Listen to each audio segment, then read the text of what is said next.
Hello friends, welcome back to বিনোতার্স blog. আমার এই ছোট্ট পরিবারে সবাইকে জানাই স্বাগত। আশা করি সবাই খুব ভালো আছে, সুস্থ আছে। তার সাথে চলো আরেকটি নতুন ব্লগ তোমার সাথে শেয়ার করছি। এটা হলো 29শে জানুয়ারি, বৃহস্পতিবার। এখন ঘড়ি কাটায় বাজে কিন্তু সকাল 8টা 18। আর বৃহস্পতিবার সকালবেলা ঘুম থেকে উঠে দেখো কী দেখতে পেলাম।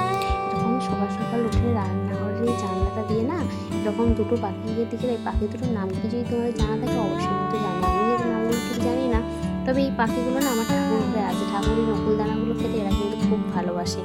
আর আমার ঠাকুর ঘরে এরা কদিন ধরে বেশ বাসাও বেঁধেছিল। আর এই পাখিগুলো অনেকদিন আসেনি, আবার বেশ কয়েকদিন করে এলো।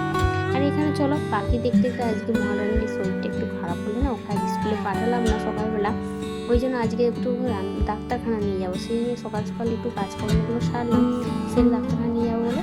আর এখানে ঘরে কাজকর্মগুলো সব করেছে, ওনার স্কুলে পাঠায়নি, একটু ঠান্ডা মতন লেগেছে। আর বাচ্চাদের এই ঠান্ডা গরমের ওয়েদারে কী বলতো, একবার শীত একবার গরম, এইটা যতক্ষণ পর্যন্ত পুরোপুরিভাবে ওয়েদারটা না ঠিক হচ্ছে না, একে নিয়ে মানে বাচ্চাদেরকে নিয়ে বিশেষ করে তোমার বিরক্তের শেষ নেই। আজকে শরীর ভালো, কালকে শরীর খারাপ। সত্যি কথা বলতে ছেলেগুলোকে যদি কিছু হয় না, কোন মায়ের ভালো লাগে বলো। থেকে ওঠা হয়েছে কিন্তু আজকে 6টার সময়, আর আজকে 6টা থেকেই দিনটা কিন্তু শুরু করলাম। সূর্য ওঠার আগে শীতের সকালে ঘুম থেকে উঠলাম, উঠে সকাল সকাল বাসি কাজকর্মগুলো সমস্ত কিছু একটা একটা করে সেরে রান্না করবো, করে একটা একটা করে সংসারের কাজগুলো সব পরিপাটি করে গুছিয়ে রাখবো, রেখে আবার ডাক্তারখানা যেতে হবে। মানে সারাদিন সংসারের কাজ যদি করি না, কাজের শেষ নেই, একটার পর একটা কাজ ঠিক লেগেই আছে। যখন কাজ করবো না তো কাজ করবো না, যখন করবো তো কাজের মধ্যে কাজ করবো না, কাজের শেষ হয় না। আর পুরনো করলে ওই সারাদিন পুরনো করেই কেটে যায়। এই দেখো ডাক্তারখানা থেকে নিয়ে এসে আবার শুয়ে গেলো, শরীরটা ওর একদমই অতটা ভালো না। আর এই যে ডাক্তার দেখছি না, ডাক্তার নিয়ে এসে তারপরে ডাক্তার এবারে আবার খাবার চার বানিয়ে দিয়েছে, এবার কিন্তু অনেকটা একটু কমে গেছে বলে। আর এখানে চলো, এখানে ডাক্তারখানা থেকে এসে তৈরি করে হাত পাটা দিয়ে এখন ড্রেসটা চেঞ্জ করলে আগেই তোমার ভাতটা বসে দিচ্ছে, কারণ অনেকটা বেলা হয়ে গেছে, তোমার 12টা 30 মতন বেজে গেছে। তাই আগে ভাতটা বসিয়ে তারপর বাকি কাজকর্মগুলো হাত দেবো। আর ভাতটা হতে হতে না তবু এদিকে বাকি রান্নাবান্না কী করবো না করবো তুমি বলে ঠিক হবে। বাদ বাকি সব কাজ হয়ে গেছে, কিন্তু রান্না করাটা যেন সব থেকে একটা বড় কাজ। আবার ঠান্ডা হয়ে গেলেও ঠিক হয় না, এই শীতকালে এটাই সমস্যা। গরম খাবার না হলে পেটে গিয়ে ঠিক খেয়ে পোষায় না, যেন গরম খাবার খেয়ে খেয়ে এমনই একটা অভ্যাস হয়ে যায় ঠান্ডা খাবার খেয়ে মুখেও রুচে না। সেই জন্য এখানে একটু ভাত বসিয়ে দেবো, আর আজকে সেরকম কিছু করে না, ডিম করবো। তাড়াহুড়োর সময় ডিমটা বলতে পারো আমার একটা সঙ্গী। কে আমার মতো আছে যে মাছ মাংস না খেলে ডিমটা খায়, ডিমটা কিন্তু বেশ ভালোই লাগে মাছ মাংসের থেকে বলতে পারো। ডিম ছাড়া বলতে পারো আমি কিন্তু এক পাও চলতে পারিনি। এদিকে ভাতটা বসে দিয়েছে মহারানী এখানে রান্নাঘরে এসছে আর ওকে চলো চুলে তেলটা মাখাবো, মাখাইয়ে একটু গা হাত পাটা অল্প করে জল দিয়ে পরিষ্কার করে নেবো।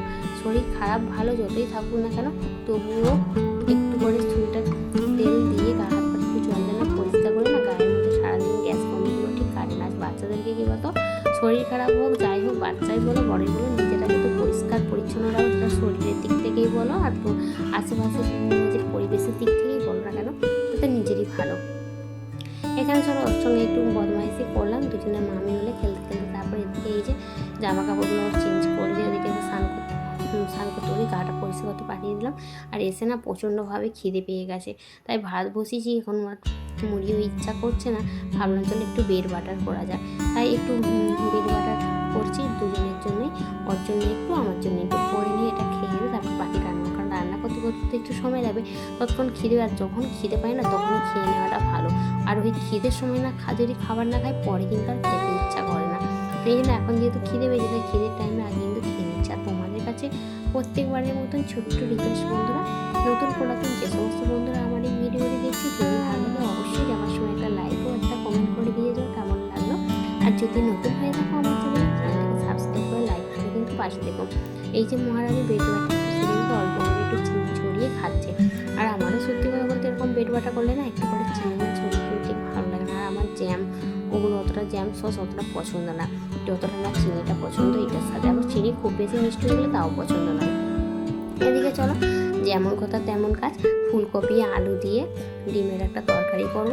আর ওদিকে ভাতটা হয়েছে, তার সাথে আর কী করবো দেখা যায়, কারণ যতই হোক একরকম তরকারি তো করা যায় না। আর একরকম তরকারি করবো না, তার সাথে আর কি করবো ভাবছি রান্না করতে করতে। কিন্তু ওদিকে ভাতটাও হয়ে গেছে, আর ওদিকে চলো তরকারিটা একটু সিদ্ধ হয়ে গেলে তারপর নামিয়ে নেবো। আর শীতকালে ফুলকপি না কষতে কষতে দেখবে হাফ সিদ্ধ হয়ে যায়। আর শীতকালে ফুলকপি বাঁধাকপি দুটোই কিন্তু খেয়ে শান্তি, আর কটা দিনই খাওয়া যাবে। এরপর গরমের হাওয়া পড়লে আর ফুলকপি বাঁধাকপি অতটা ভালো লাগবে না।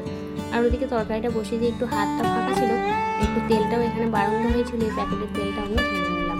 প্যাকেটের তেলটা ঢেলে নিয়ে তারপরে এদিকে চলো তোমার তরকারিটা হয়ে গেছে, ডিমগুলো দিয়েছি, তরকারিটা নামিয়ে আমার এখানে কিন্তু গরম গরম ফুলকপি আলু দিয়ে ডিমের ঝোল কিন্তু রেডি হয়ে গেল। আর দেরির মধ্যে কিন্তু তাড়াতাড়ি রান্না বান্না কিন্তু কতগুলো করলাম দেখো। এদিকে ডিমের তরকারি, ওদিকে উচ্ছে আলু ভাজা, টমেটো আলু ভাজা, যেটা শুকনো লঙ্কা দিয়ে বেশ খেতে দুর্দান্ত লাগে। এদিকে রান্নাঘরে বাসনপত্রও পড়ে গেছে। আর এখন কিন্তু ঘড়ি কাটায় বাজে দুপুর 2টোর মতো। আজকের মতো এখানেই, চলো আবার দেখা হচ্ছে নেক্সট ভিডিও। সবাই ভালো থাকো।